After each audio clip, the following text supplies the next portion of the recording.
Well, good morning. We're going to do part 2 of that field trip that we took you on the other day. It seemed like the video was going to be too long, and it made 2 really good segments. So thanks for being patient while we do that. As long as I'm running my jib, we're always going to have to start with errors and omissions. I got 3 of them for you. We were headed to Morris, Illinois, not Morrisville. I don't even know where I got Morrisville. It's Morris, Illinois. That's where Ritchie Brothers Chicago is. Number 2, when we saw the propane switch heater, I said frost and ice or frost and something. I don't think frost would affect the function of a switch. I meant to say ice and snow, not frost and snow, or whatever I said. And the other, this funny little thing, when we were filming in the car at the end, when we were beat up from the feet up, that was 24 hours. Graham's phone hadn't recycled from Illinois time yet, so we were still, the phone said it was an hour off, an hour earlier. That was a 24-hour trip. I'm not sure that was that smart. We really wore ourselves out. 24 hours of driving, shoveling, working, worrying. It was quite a trip. So, some of you like me, maybe like diesel, better than steam, and freight, better than passenger. But where do you go from there? As in, what kind of railroading do you like? And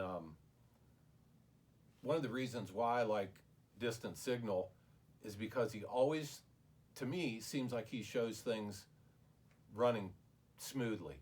He'll do, I can't even do his voice, Q94 patiently waits in a siding while the hotshot L13 comes by to stay on schedule.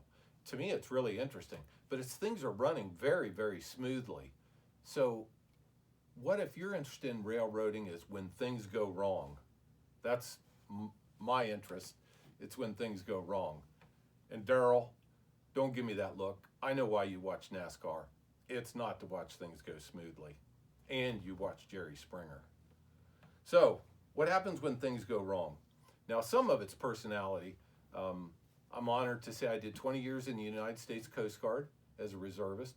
That's a search and rescue. I've got time with fire departments, so that's definitely responding to emergencies, and also the railroad aspect of emergencies. And that's what I wanted to talk about. You got your smooth railroading, PSR, precision scheduled railroading, where everything runs to a timetable and is smooth.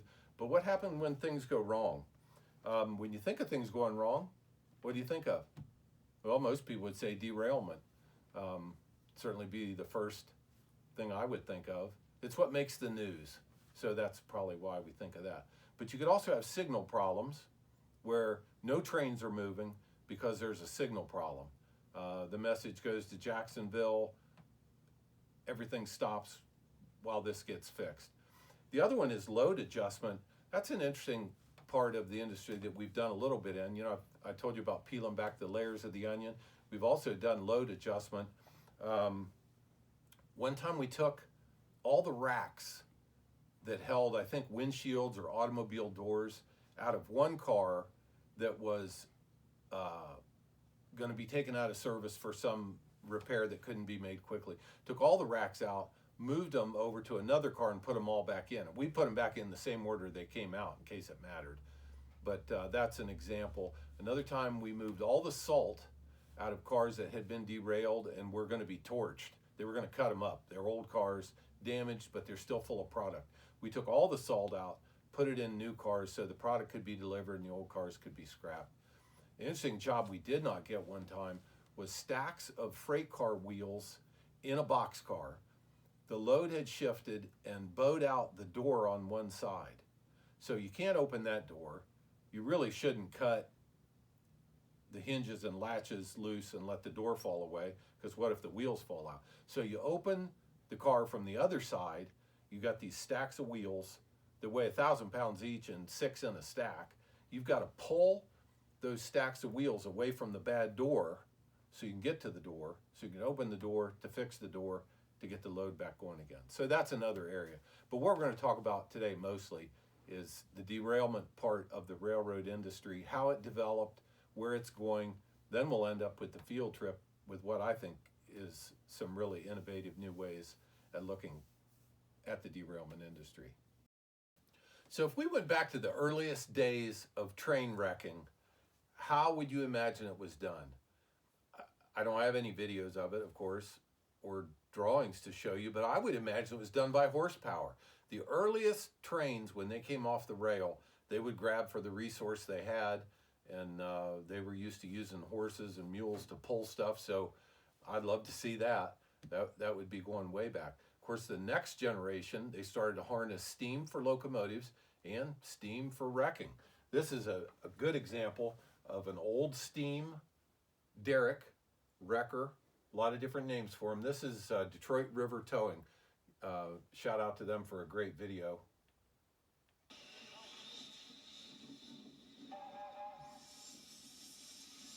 This probably is 150-ton capacity, but can you imagine fueling that and maintaining it?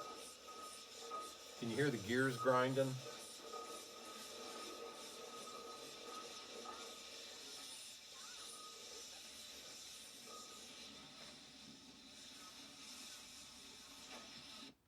So in this era, they would bring out a wrecker, sometimes called a big hook, to work the train wreck, starting with steam.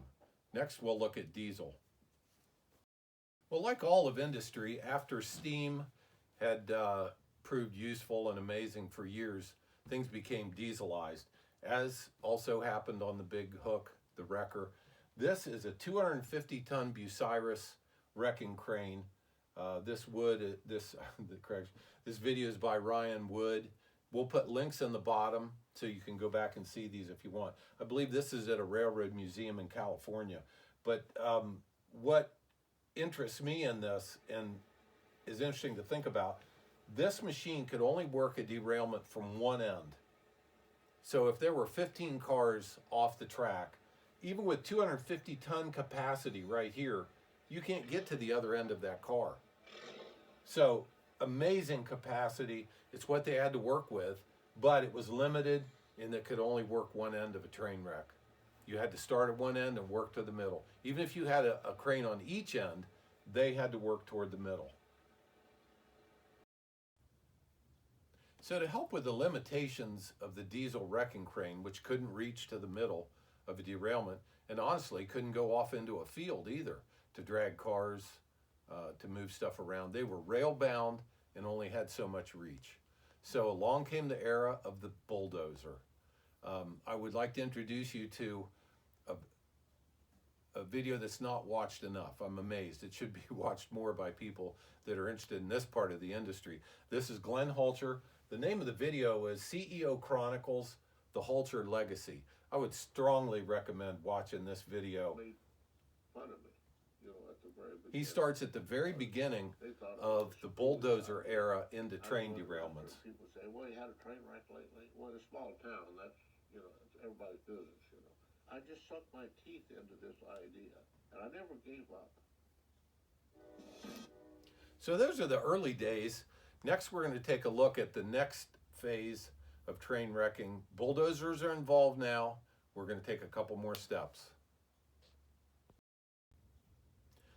This video, which we're going to put the link for below, I really like because it shows the melding of a couple different eras. Here you have the big wreck crane, the big hook, which I think looks like it's in a precarious position. It looks like it's leaning pretty far. I would definitely be quite alert if I were running that. This appears to be an Isringhausen truck crane. We're going to talk a little bit about truck cranes and the role they played.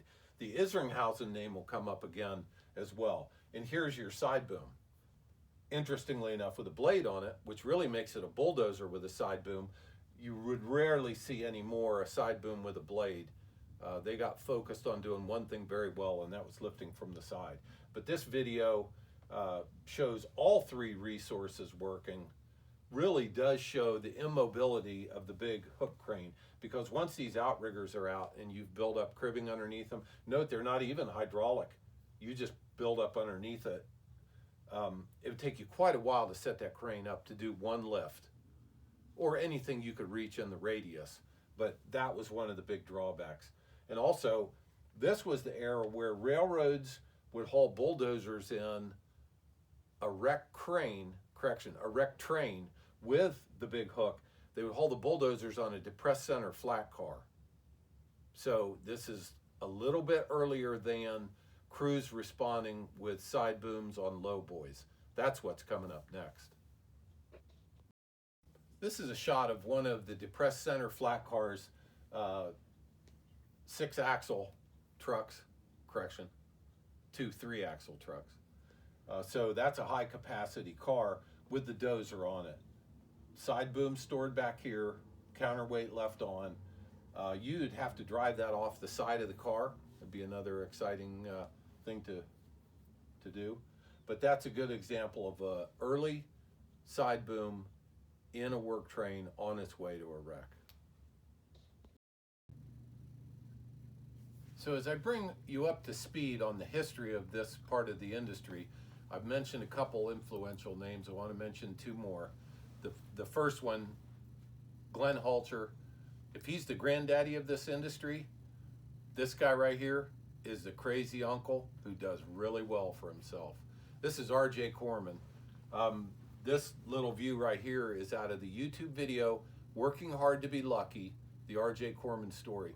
I got to tell you, I watch this about once every 2 months because it is so motivational.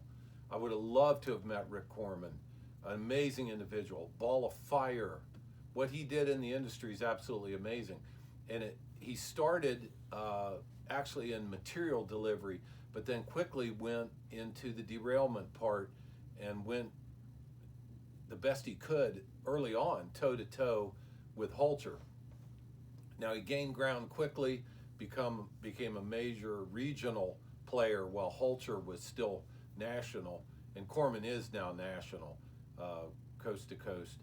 And Rick Corman sadly passed away now. Cancer took him down after a valiant fight, but I would have loved to have met him, and he truly changed this industry along with Glenn Hulcher. And the change, again, to review, was from railroads doing it all themselves with the wrecked train concept to calling in contractors who waited for a train wreck, but they weren't on the payroll. They weren't being paid while there wasn't a train wreck. Now, the other name that I want to introduce at this point is Isringhausen. You may not know the name. Loren Isringhausen developed truck cranes back in the 70s, maybe starting in the 60s, and left quite a legacy, which we're going to talk about in a little bit. I did one time get to go to the plant where the first Isringhausen cranes were built. It was like a trip to Mecca. No disrespect to anyone, but I mean, it was like going to the beginning, to the epicenter where the truck crane industry started. So let's take a couple minutes to look at truck cranes. I don't want to gloss over the fact, this on YouTube, Working Hard to Be Lucky, amazing video. You've got to watch this. If you haven't ever seen it, you'll really, really like it. So this is a railroad wrecking crane. You can kind of see the upper might look like the big hook that was rail bound, except for in the 60s and on through, not really produced anymore, but on through 2000. I shouldn't say not produced because there's a Mantis. We'll try and hit on that. Anyway, this took somewhat the role of the big wrecking crane, but it was mobile. Had 4 axles so it could distribute the weight while it was on the road and get permits. Has high rail gear, so you could drive to the town where the derailment was. You might be able to get along beside the tracks, work the couplers, meaning sling a car around the coupler and lift it up. Much more versatile than the large wrecking crane. This is a 100-ton Holmes. It was probably the industry standard. Now, I mentioned Loren Isringhausen. He built a crane that was trade named or commonly called the Brute, B-R-U-T-E. Excellent crane. They were all hydraulic, meaning like the controls on a fork truck, you pulled a lever, which was a hydraulic valve, which sent power to cylinders and to the winch line. This, on the other hand, is sometimes called a drum crane, meaning you engage a clutch that engages the drum, which pulls on the line. So this boom is lifted by cables like the old wrecking cranes, whereas an Isringhausen brute crane had cylinders underneath. During this time, also produced was Klein Isco. They made a really interesting re-railing crane. And the two other brands, Kershaw, which was huge for a while. They built some really nice cranes, 130-ton, excellent cranes. Holmes, Kershaw, Isringhausen Brute. Those were the main truck cranes. Graham, what do you got? Pettibone. Thank you. Pettibone built cranes that would look a lot like this. It's funny, they all look alike until you've been around them and you start noticing. You can take a look at the boom and know what it is, or you can take a look at the chassis and know what it is. Pettibone built cranes similar to these, which were always considered to be very heavy. I mean, they just, if 1-inch plate would do, they would use 2- and 3-inch plate. I think we got a chance later to show you the last evolution of the Pettibone crane and what an amazing machine it was. There's a good YouTube video of a derailment of a locomotive, one end of one locomotive down on the FEC, and they use a Pettibone to re-rail that. You may have seen that video. Speaking of Pettibones, I like this YouTube video. It's by Bill Vandermeer. We'll put links down below. I bet you I've watched this 35 times, maybe more. I like the music. It's real short. It's 2 minutes. You got to see it. But why I've got it up here, I want to show you. This is a Pettibone crane, like Graham brought up. I'm glad he did. Pettibone made a heavy crane, a great crane. In this case, it's owned by Crane Masters, which is a segue I'm going to use here in just a minute. Something I never liked about the Pettibone crane is the rear outrigger is so high off the ground that this outrigger pad is actually built up about this high. And to me, the lower the outrigger, the better off you are. But it was still a highly respected crane. This car, which is really in the derailment category, is a single car. Usually a single car incident is a derailment where it's come off the tracks. And you go deal with that. You pick it up and put it back on the tracks. In this case, they were unloading salt. It all unloaded from one side of the car without the unloader knowing it. And the car rolled over. So one truck assembly rolled down the tracks, the other one stayed here.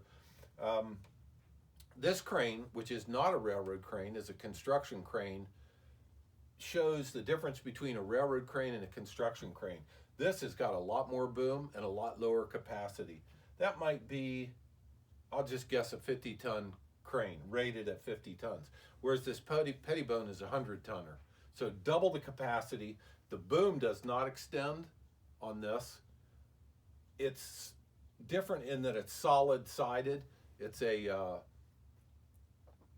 not a lattice boom, but a solid boom. That's one of the ways you could tell a Pettibone.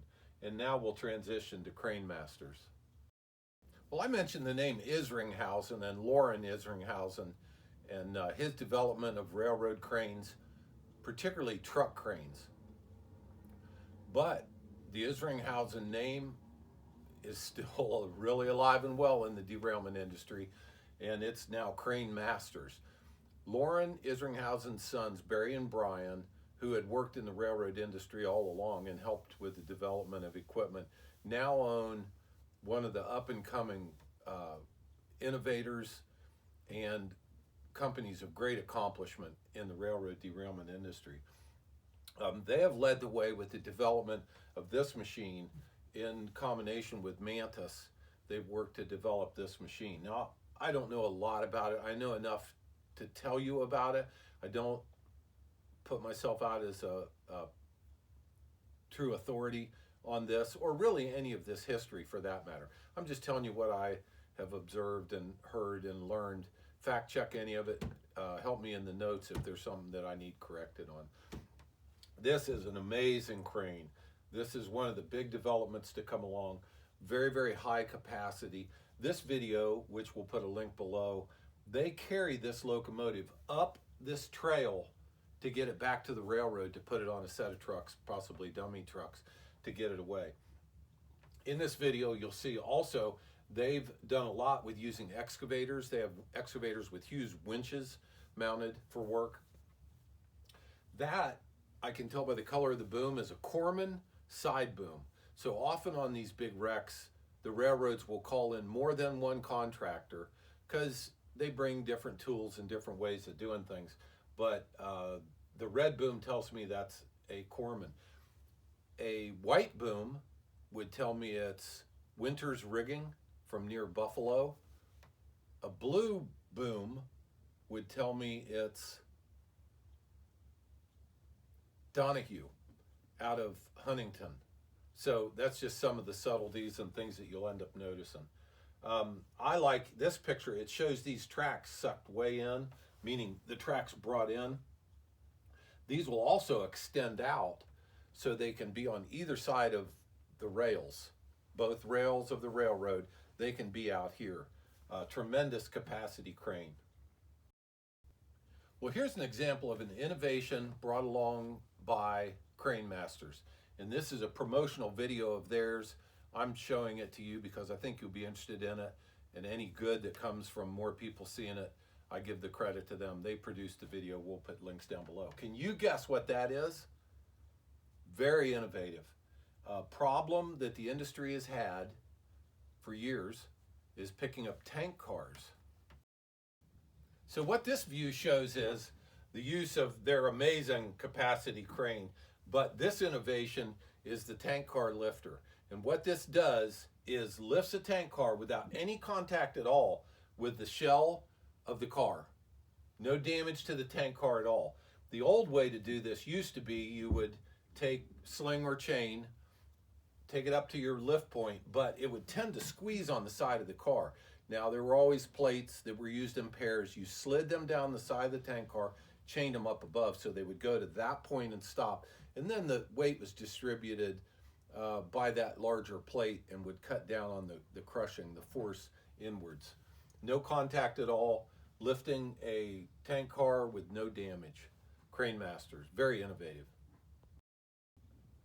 We can't leave truck cranes till we talk about Mantis.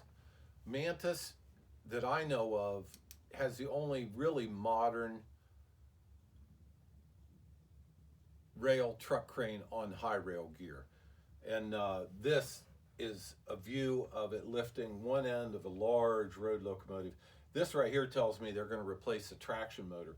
But this crane has 150-ton capacity and is set up what we call T-bone, or 90 degrees to the locomotive. Nice cribbing underneath the outriggers. But this boom extends. Unlike the Holmes that we have in the majority of the Brute crane, that extends, which really comes into play on double stack container trains, things that might be up on an embankment that you want to reach up and get. We would love to have one of those one day. That's an expensive crane, very versatile, and I understand it's fairly light. You don't have as much trouble permitting this to go down the road as you do the other ones, which is an interesting point. Almost every railroad crane on a truck chassis takes a permit. And I think this is a very, very well-designed crane. And again, being used by crane masters. So we mentioned bulldozers, like Glenn Holscher responding to the early wrecks with bulldozers. And you're thinking, what can you do with a bulldozer? It won't pick anything up. Well, I think the original goal was just to clear the tracks, drag the cars off so that you can fix the rail and then start running trains again. Well, then you've got the cars off to the side. With the wrecking train theory, it was get it all on so the tracks were open. I think with the bulldozers, it was get it all off so you can get the tracks open. This picture would show a problem like that, where you had to deal with this mess before you could get much of anything else done. So the side boom actually came from the oil industry. The side booms were used to lower pipelines down into the ditch, the trench that had been dug for the pipe. And maybe Glenn Holscher was the first one to see one at an auction or see one in use and go, that'll allow us not only to push stuff off the rail, but to pick it up and carry it, or to put it back on the rail. So while we're on this picture, I kind of wanted to go over the regional players. We mentioned the three big ones, Halter, Corman, Crane Masters, but I've also become aware of and sometimes worked with people that I call regional. They're smaller in scope, they don't travel as far. And we're gonna start in New York, work down the East Coast, and come back up the Mississippi. That's the area I know. For you folks out west, I'm sure there's some great operators out there. I know down in Texas, there's some good old boys putting trains back on the tracks. I'm just unaware of them and haven't worked with them. Don't mean to exclude them. So, Zolad, Corey Winter, doing some new things there with Zolad. Zolad's a big construction company, a lot of capacity. Need a road put into a derailment, they can build the road quick.